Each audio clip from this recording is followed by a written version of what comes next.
I thought it would be a routine stop for coffee and groceries before my next business meeting. Instead, I saw a young homeless mother begging the cashier to let her take 1 can of baby formula. When she turned around, my heart stopped. It was my daughter. She was supposed to be living a happy life in New York. Instead, she looked exhausted, scared, and broken.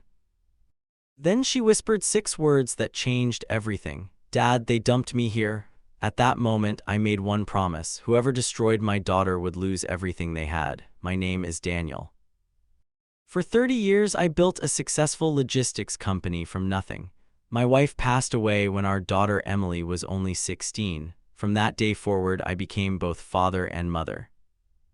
Emily was brilliant, kind, and determined. She earned a scholarship, moved to New York, and later married a wealthy businessman named Ryan.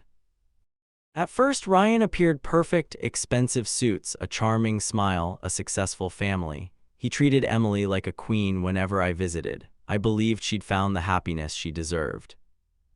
Months passed, her calls became shorter, her messages stopped. Every time I asked if she was all right, she said she was busy with work and preparing for motherhood. I believed her because every father wants to believe his child is safe. One morning, I flew across the country for a business deal. On the way from the airport, I stopped at a grocery store. While buying coffee, I noticed a woman holding a crying baby, standing at the register counting coins for a single can of formula. The cashier quietly said she didn't have enough money. Something about the woman's voice sounded familiar. She turned around. The coffee slipped from my hand. It was Emily. She looked pale, her clothes were dirty, her baby was crying from hunger. Tears rolled down her face as she recognized me. She hugged me so tightly I could barely breathe. "Dad, they dumped me here," I asked who. She told me Ryan, his parents, and his lawyer had convinced her to sign documents after giving birth. Instead, they transferred every shared asset into Ryan's name. Days later, they changed the locks, cut off her phone access, emptied her bank account, and abandoned her hundreds of miles away with nothing except the baby. She'd been sleeping in shelters while searching for help. My anger turned into complete silence. I bought everything she needed: formula, diapers, clothes, medicine, food, a hotel room for several weeks. That night, I contacted the best attorneys and private investigators money could hire. Within days, the truth got darker. Ryan had done this before.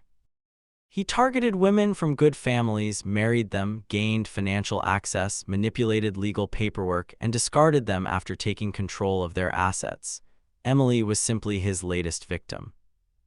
Unfortunately for Ryan, he'd picked the wrong family this time. My investigators uncovered hidden bank accounts, fake companies, tax fraud, forged signatures, every document organized perfectly. Instead of confronting him immediately, I waited. Ryan believed Emily had disappeared forever. Then he attended a luxury charity gala celebrating his newest business expansion. The ballroom was filled with investors, politicians, journalists, and television cameras. Just as Ryan stepped onto the stage, I entered with Emily holding her baby. The room went completely silent.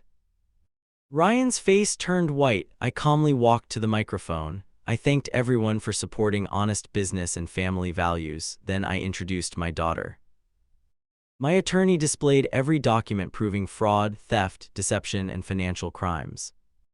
Large screens behind the stage showed bank transfers, hidden contracts, security footage, witness statements. Reporters surrounded Ryan. His investors demanded answers. Police officers who'd been waiting outside entered the ballroom. Ryan tried blaming everyone else. No one believed him. His parents quietly slipped toward the exit, but officers stopped them too.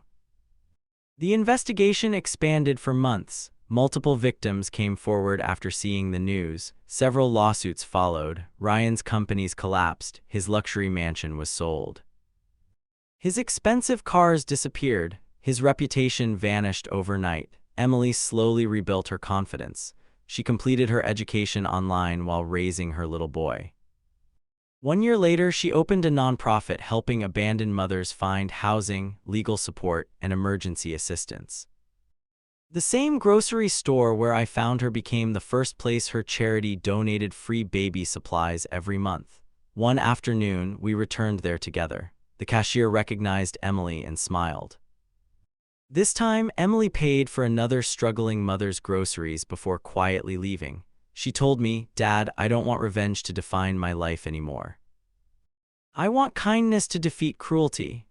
I looked at my grandson sleeping peacefully in his stroller and realized justice had already won. The people who betrayed my daughter lost everything they valued.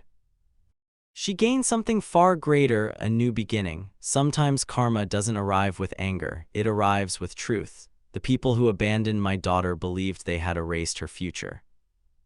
Instead, they destroyed their own. Never underestimate the strength of a parent protecting their child, because real justice always finds its way.